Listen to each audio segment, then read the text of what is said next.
এক সপ্তাহের ব্যবধানে ফের একবার বীরভূম সফরে আসছেন বিরোধী দলনেতা শুভেন্দু অধিকারী।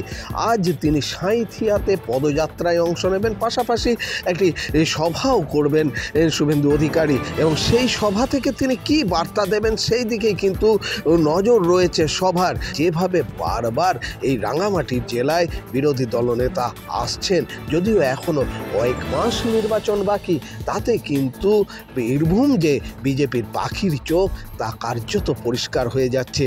এদিকে এই সাঁইথিয়া বিধানসভার মধ্যেই রয়েছে সিউড়ি 2 নম্বর ব্লক, যেখানে আবার তৃণমূল কংগ্রেস গোষ্ঠীদ্বন্দ্বে জেরবার।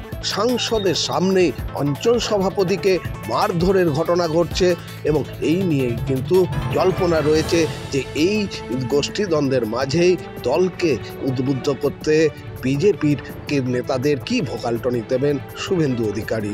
বীরভূম থেকে মনোরঞ্জন চট্টোপাধ্যায়, রিপাবলিক বাংলা।